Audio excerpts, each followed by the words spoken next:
February 2020, Del Rio, Texas. Well, we've made our way a couple of 100 miles north along the Rio Grande to the city of Del Rio. About 60 miles north of Del Rio, you'll find the town of Langtree.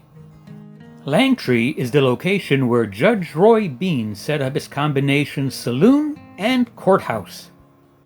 So I've seen a lot of westerns, including some that featured Judge Roy Bean and his saloon. Big surprise, Hollywood exaggerated a little, I'm sure, for artistic value. The saloon/courthouse is tiny.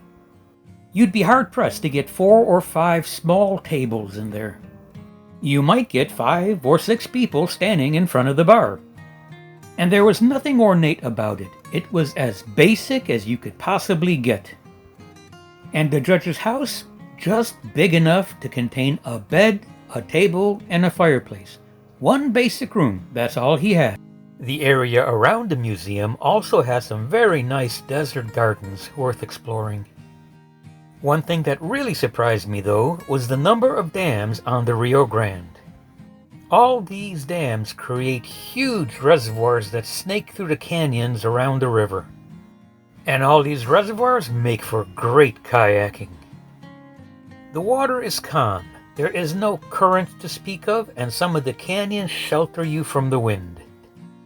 I think this might have been my favorite kayaking spot. The kayaking was just so easy, so relaxing. And there are lots of neat places where you can just pull the kayak out of the water and have a picnic on the rocks. Janet and I always pack a lot of water and a lunch whenever we go kayaking, and this is why. Once we got back in the water, we paddled down a dead-end canyon and discovered these caves. The water was clear, and it was neat paddling around and into them. After exploring the cave, it was a nice, easy paddle back to the car.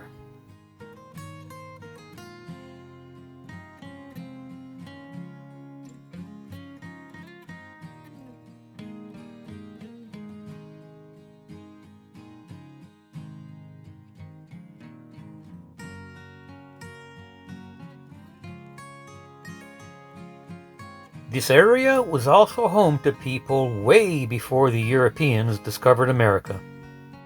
They lived in some of these canyons and left behind some wall art that's still around today. It was a bit of a hike down, but this is something that Janet and I had never seen before, and we were not about to miss this opportunity. We hiked to what used to be the location of a very old village. The village was halfway up a canyon. It was sheltered from above and kind of difficult to get to from below. The walls and the ceiling of this canyon were covered in pictures. Most of these images were difficult to see, but some you could make out really well. Janet and I enjoyed looking at these images and listening to the archaeologist that was our guide telling us what they think life might have been like here back in the day. Some of these images are easily identifiable and easily understood, but others are more symbolic, and the archaeologists just don't know what they were intended to represent.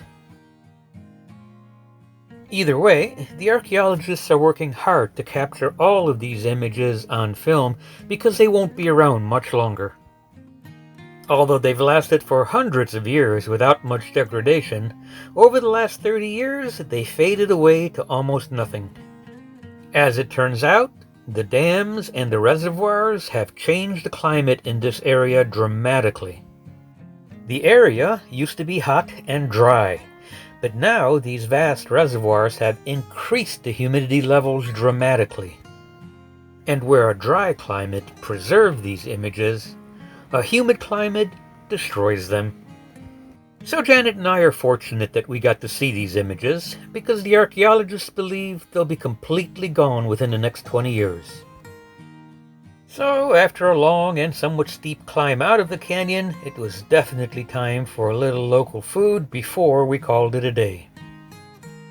We spent a day driving to different attractions that were fairly close to the road and not too far away from the RV park.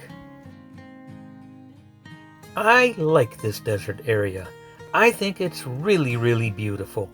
Not that I'd want to live here, though. It's just too hot in the day, too cold at night, and I'm telling you, I think everything out there wants to kill you. And I'm not just talking about the rattlesnakes, the scorpions, the fire ants, and God knows what else out there wants to eat you. But I'm talking about the plants too. Every one of them has some kind of thorn. And you might think plants don't move, but let me tell you, these puppies will leave the ground where they're at, come and get you and stick you, and then pop right back where they came from before you even noticed that they moved. When I think about the people that moved out here and made this place their home, I don't know whether I should be impressed by their courage and their fortitude into making something of this land, or feel sorry for them because they obviously had no other choice and had to make do with what they had. Either way, they were a very hardy bunch if they were able to carve a living out of this area. And if those people could do it, Janet and I figured, well, we can most certainly do a little hiking in the desert and probably survive too, as long as we stayed on the trail. You know, I had to keep on reminding Janet, stay on the trail. And staying mainly on the trail, we hiked a lot of miles out there in that desert. Knowing that ancient peoples used to live here, we were always on the lookout for something that they might have left behind. And after several miles of hiking, I ran across this. What could it be? What could the ancient peoples possibly have used this for? A guidepost? A boundary marker? Maybe the site of an ancient burial ground? Oh, did I tell you about the goats? Yeah, so there were these wild goats just roaming around the reservoir. Fun to look at, a little skittish though. So we did a little bit more hiking, but eventually we were down to our last day. And what better way to spend it other than hitting a local winery and sampling the local flavor. The four of us spent a wonderful and relaxing afternoon sitting outside the winery and enjoying the wine. And with that, our last day came to an end and it was time to leave Del Rio. We're going to continue traveling northwest up the Rio Grande. See you at our next stop.